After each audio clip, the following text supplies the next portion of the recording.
Para entender el resultado de la COP20 hay que primero recordar qué se planteó como meta de la reunión. Lo primero se planteó una organización que fuera capaz de recibir al más importante número de visitantes de una conferencia internacional en el Perú, que tuvieran seguridad, que tuvieran servicios, que tuvieran hospedaje, alimentación y que tuvieran una sede adecuada. En segundo lugar, se planteó avanzar en la negociación internacional del debate climático y en tercer lugar, se planteó dejarle al Perú un legado de responsabilidad climática. Esos fueron los tres propósitos de organizar la COP. Y vamos a ver cómo se cumplieron con la conferencia y cómo se siguen cumpliendo a la fecha. Sobre lo segundo, con mucho orgullo debemos decir los peruanos que fuimos capaces de organizar la conferencia internacional más importante del país en su historia, con 14.000 visitantes del extranjero, de manera impecable, sin ningún incidente de seguridad, sin ningún problema en los servicios, sin ningún problema con los visitantes, ni los peruanos, sin la necesidad de declarar días feriados, con una sede muy cómoda y muy capaz de generar un clima de confianza y transparencia, que es lo que se buscaba. Entonces, organizativamente, un sector como el sector ambiente, que es un sector pequeño en el Estado, fue capaz de organizar de manera impecable y con el apoyo de otros ministerios la conferencia más importante de la historia del Perú. En relación a la negociación, se aprobó el llamado de Lima a la Acción Climática, que es un documento que avanza significativamente en la negociación en varios aspectos. Primero, se retomó un concepto muy demandado por los países en vías de desarrollo, el de responsabilidades comunes pero diferenciadas. Hay que tener en cuenta que en el debate climático la gran tensión se produce entre países desarrollados y en vías de desarrollo sobre quién debe estar obligado y en qué medida. También se aclaró lo que se llama el alcance, que en inglés es el scope, porque los países desarrollados quisieran que las acciones de todo el mundo estuvieran más orientadas a mitigación. Los países en vías de desarrollo demandan que también se reconozca adaptación. Para quienes vean esta entrevista, es importante señalar que la mitigación es la reducción de gases de efecto invernadero que cada estado tiene que formular, y la adaptación son las medidas orientadas a generar una economía resiliente al cambio climático, es decir, una economía capaz de resistir los embates o las consecuencias del cambio climático, manteniendo su vigencia y su crecimiento. En la COP20 se logró que el scope se aclare y que por lo tanto también adaptación sea reconocida. Un tercer elemento está vinculado a las finanzas climáticas. Se generó una primera movilización de recursos por, creo que fue 11.2 mil millones de dólares, o billones cuando se habla en inglés, que es una primera y correcta señal política para generar que este fondo, el Fondo Verde del Clima, cumpla al 2020 con tener los 100.000 millones de dólares anuales, que es el compromiso para cubrir acciones de mitigación y de adaptación. Pero además Lima generó otros productos muy importantes, la Declaración Lima-París para la Acción Climática, en donde por primera vez en una COP se han incorporado a sectores no estatales, sector privado, pueblos indígenas, sociedad civil, gobiernos subnacionales, como pueden ser gobiernos provinciales o regionales y municipios, entre otros. Se aprobó el programa de género sobre cambio climático, el programa de Lima, el programa de trabajo de Lima sobre género, y se aprobó la declaración de Lima sobre educación y concienciación en temas climáticos. Entonces, el proceso ha quedado muy bien encaminado y toca ahora seguir explorando. Y en relación al tercer tema, el tema del Perú y el legado, justamente vamos a próximamente publicar lo que son las acciones de lo que constituye el legado de la COP20, bajo la denominación Perú Compromiso Climático. Y aquí estamos hablando, obviamente, en primer lugar, el cierre formal de la COP con lecciones aprendidas y la plataforma para el futuro. En segundo lugar, el rol que el Perú sigue ejerciendo en la en la COP, porque ahora viene la COP21, pero Perú sigue siendo presidencia. En tercer lugar, las políticas públicas que queremos fortalecer en bosques, en océanos, en montaña y aguas, en energía y en ciudades sostenibles.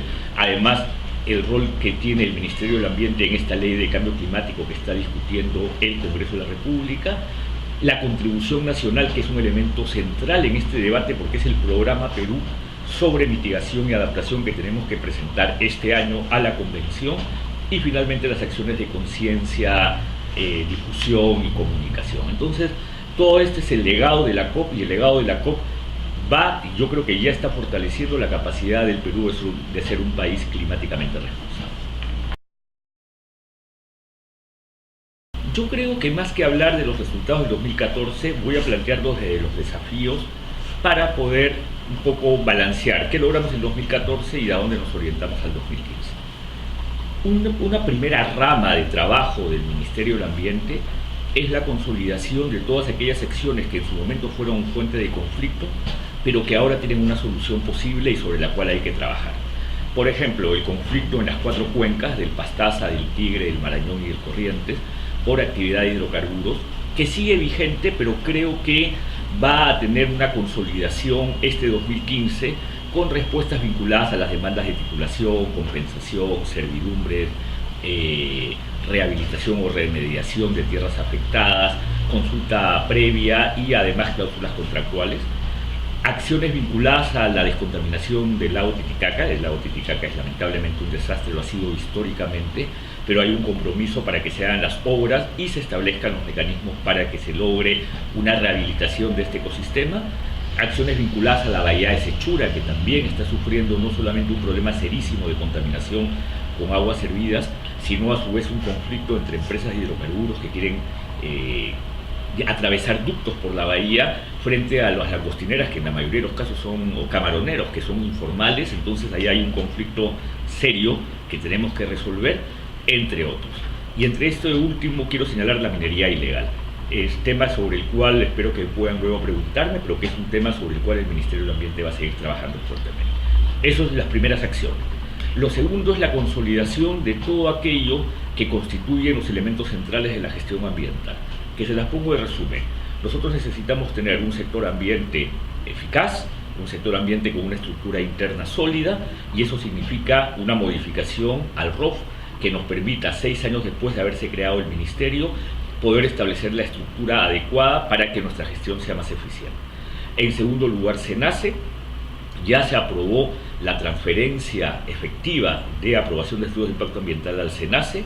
Estas comisiones de transferencia van a empezar a trabajar este primer trimestre y espero que terminen pronto, con lo cual este año el SENACE, que es una entidad del sector ambiente, va a estar en capacidad ya de aprobar estudios de impacto ambiental. Lo tercero es la fiscalización OEFA. Yo creo que OEFA es una entidad muy sólida. Yo no tengo ninguna limitación o temor en decir que OEFA es la entidad de supervisión del Estado más eficiente, con mayor base legal, con mayor credibilidad, aun cuando eso genere resistencias en los administrados. Y acá tenemos que resolver el tema del aporte por regulación, que ha generado muchas acciones de amparo. Felizmente todas están ganando, o casi todas. Una acción popular que en primera instancia también ya se ganó, porque el aporte por regulación es constitucional.